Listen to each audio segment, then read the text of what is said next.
Healthy Scratch Red Wings Report, presented by 5v5hockey.com.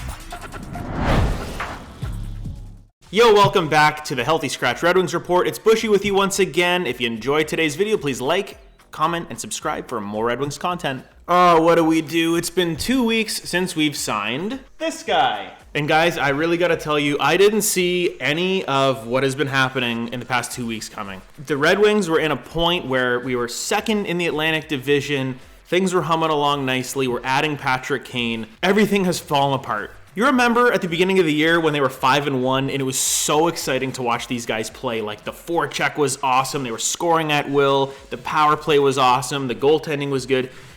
It was the first time in a long time where I looked at my wife, we were at a game and I went, this is the first time I've really enjoyed watching the Red Wings play for years. And that's come crashing down recently. And if I have to hear anyone say that Patrick Kane is the problem one more time, I'm going to snap. Because statistically, he's been our best player since he's been here. So the team's turned into a Jekyll and Hyde situation where, in my view, they're either outstanding or dog shit. There's definitely not a lot of in between. There's been very few games this year where they've lost and I went, you know what? That was a good game. It was a good effort. They just fell short. It's always some BS where they don't start on time or they don't finish in time. One or the other. There's never that effort of like, oh, we just lost 3-2 because we had a really good game. It was 1-1, 2-1, 2-2. They ended up getting the last one. That's how it goes. Hasn't been like that. If we want to be really honest, I think where this started was the San Jose game where they went up 4-0 and lost. The amount of times that the Red Wings have had a multiple goal lead this year and blown it is staggering. 3-goal leads, 4-goal leads, the Toronto game in Sweden where they were up 2-0 and playing amazing. What is going on with the Red Wings? I wanted to break down 5 things that I think the Red Wings can definitely improve on that would get them out of this skid. Now, number 1, it seems very easy. Puck possession. That's the first thing that I think the Red Wings need to do a lot better on. Puck possession meaning we have to maintain offensive pressure and we have to actually manage the puck defensively as well. There are times where watching a game, I want to bash my own head in because I'll see a defenseman and it's all of them. It's not just one or two, it's every single one of them playing a flip it out style where they can make a play. These guys are NHL players. The amount of times that a puck is flipped into the neutral zone to the other team's defense just to like relieve pressure, it's every single time. And it's almost like this coaching staff is telling these guys, hey, first option, just flip it out. Where there's plays to be made. Like there's wingers open. Like you can have a defensive structure in a breakout where like make the pass, have some people, have your winger up the wall, have your center support, fill the lanes, and you're going to have a lot of options. But right now, because the Red Wings seem so stagnant, every single I can't even call it a breakout. It's a flip out of the zone. To me, that's a giveaway. You're just inviting the other team to come right back in. And if we go to offensively, this dump and chase style that for some reason this coaching staff wants the Red Wings to do, it's not working. It worked in the first 5 to 6 games of the year. The forecheck was relentless, and I really enjoyed watching it. But for some reason right now, the Red Wings aren't buying in, and I have no idea what's going on, but every time you see somebody dump it in, there's maybe one Red Wing going in on it, and it's like a flyby. No one really gets hit. You know, they wave their stick. There's not a lot of effort there. So if you're not going to have the effort going into the zone in a dump and chase, it can be effective if you're aggressive, but the way the Red Wings are playing it, there's no way they should be doing this. They have to switch up their breakout, they have to switch up their neutral zone play, and when they get into the offensive zone, because their entries have been terrible as well. Number 2 is going to be their defensive coverage, because this is lacking as well. And we just saw it last game against the Winnipeg Jets, where there was a few goals wide open in front of the net, no one surrounding a Winnipeg Jet back of the net, where the Red Wings are running around defensively. There's not a lot of structure there right now. When you're in a skid like this, you have to go back to the fundamentals, and as cliche as that sounds, that's what you have to do, and just play a basic game and build back up onto it. I think every player right now is trying a little too much, which sounds funny because it looks like they're not trying at all. But when there's 3 players, like on the Mark Scheifele goal, when there's 3 players behind our goal line, 2 of our defensemen and our centerman, and there's nobody marking the guy right out in front, huge structural problem. They need to get on that ASAP. Number 3, I already touched on it, the forecheck aggressiveness. This is something where you see a compete level in a team. The aggressive forecheck in the first 6 games yielded results offensively.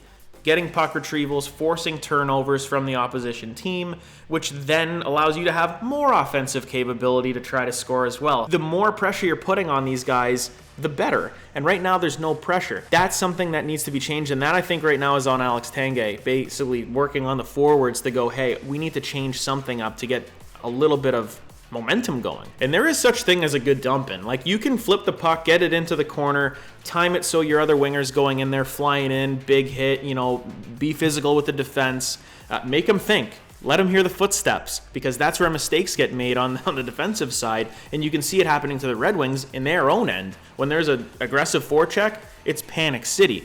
That's what the Red Wings offense needs to do to their opposing defense. Number 4, I'm going to go with puck movement. And we've seen examples of this, especially on the power play.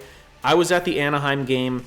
I watched some of our power play, and now we did score a few. I think both the DeBrincats were power play goals. Well, one of them was an empty net, so they had a man advantage, so I'll call it a power play or a power play situation. But the puck movement wasn't really crisp. And I think if you guys go back and look how the puck movement was, there was a lot of fumbling it around. There wasn't a lot of movement. If you go back and look at the power play when we were clicking at 50%, there was a lot of player movement, a little bit of overlap. Right now, it feels like it's just a pass to DeBrincat, a pass back to Gostisbehere. He fumbles it, passes it over to Kane.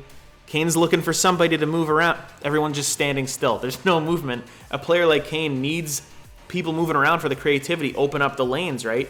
It's really easy to kill penalties when there's no movement on a power play or on a man advantage. So there needs to be a little more creativity in terms of moving that puck around, which means moving players. There has to be some switches. There has to be something other than just standing around like pylons in the spot that you're supposed to be, trying to set up a perfect one-timer, which, hey, it happened twice. DeBrincat scored twice, and that's something where they opened up that chance. It's in the back of the net.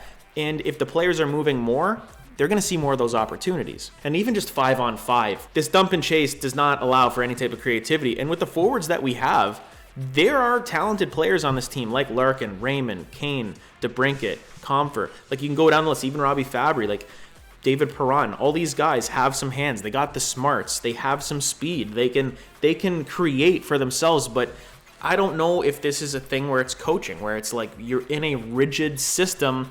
Here's the parameters of where you need to play. You need to be in between here, right? Where sometimes some of these players, if they play out this way, this is where they're best.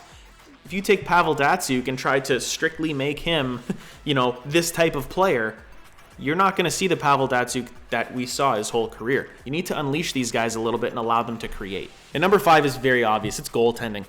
The goaltending right now is in a really, really volatile spot. Obviously, Ville Husso is out. Alex Lyon is out.